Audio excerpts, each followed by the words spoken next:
This is a story about the big blue engine of the island of Sodor, the one who pulls the big express, the one whose number is 4, and the one who in this story can't seem to enjoy Christmas.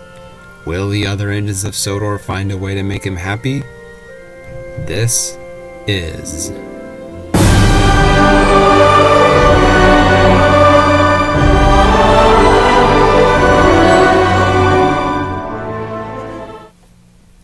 It is Christmas Eve on the island of Sodor. The engines were getting ready for the Tidmouth Christmas party. All the engines were excited and cheery. All of them except for one, Gordon. About 7 hours before the party, Gordon and James were waiting at Knapford Station. "I just love all the beautiful decorations," said James. "They're as splendid looking as my red paint." "I'm sure they are," said Gordon. "What's the matter, Gordon?" asked James. "Christmas time is no time to be sad." It's just, it all feels wrong," said Gordon. "The decorations, the big boxes, the same 3 Christmas songs playing on the radio. It feels fake. It doesn't seem to capture the true spirit of Christmas." Before James could ask Gordon what he meant, the signal dropped and Gordon left in a hurry. Thomas and Percy were the first to see Gordon again. "Why does he look so downcast?" asked Thomas. "I'm not sure," replied Percy. "It's Christmas time. Shouldn't he be happy?" "We should ask the other engines about it," decided Thomas, and they continued down the line. The two first asked James. "Gordon says that decorations, boxes, and music don't capture the spirit of Christmas," he said. "That's ridiculous," said Percy. "That's exactly what Christmas is about. How does Gordon not get that?" "I'm not sure," said Thomas. After talking to James, the two then talked to Toby. "Gordon thinks that decorations, presents, and carols don't capture the Christmas spirit," said Thomas.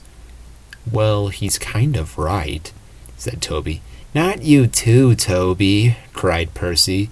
"We can't have 2 sad engines on Christmas Eve." Toby laughed. "That's not what I meant, Percy. Decorations, presents, and carols do represent Christmas, but they don't represent why we celebrate Christmas. Christmas is about being together with friends and family, and giving gifts to each other to see each other smile and express thankfulness. Decorations, presents, and carols are used to get people thinking about Christmas. But it's easy to see why someone would think that's all that Christmas is about." Thomas and Percy thought for a moment. "Toby's right," said Thomas at last. "So, if we're going to make Gordon happy for Christmas, then we need this party at Tidmouth to capture the true meaning of Christmas." Percy and Toby agreed, and so did Sir Topham Hatt. The preparations began and went on for the rest of the day. Gordon puffed home to the sheds. He hadn't smiled all day. Suddenly, before his very eyes, the sheds were lit up with beautiful lights. All of the engines were there. "Hello, Gordon," said Thomas. "We know you're a bit unhappy, and maybe you don't like all the lights. But we want you to be happy, so we have a gift for you." Gordon was stunned. He didn't know what to say. Sir Topham Hatt opened Gordon's present. They were shiny brass buffers. Gordon couldn't believe it.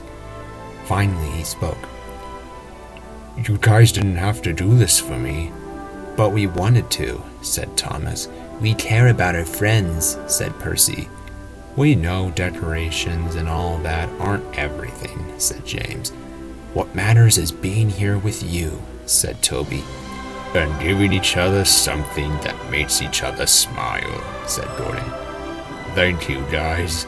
I feel bad for not getting you guys anything." "Your presence, Gordon," said Sir Topham Hatt, "is all we could ask for." And with that, the party began. It was a wonderful Christmas party, not because of the decorations, boxes, or music, but because everyone was together, and Gordon, for once all day, was happy.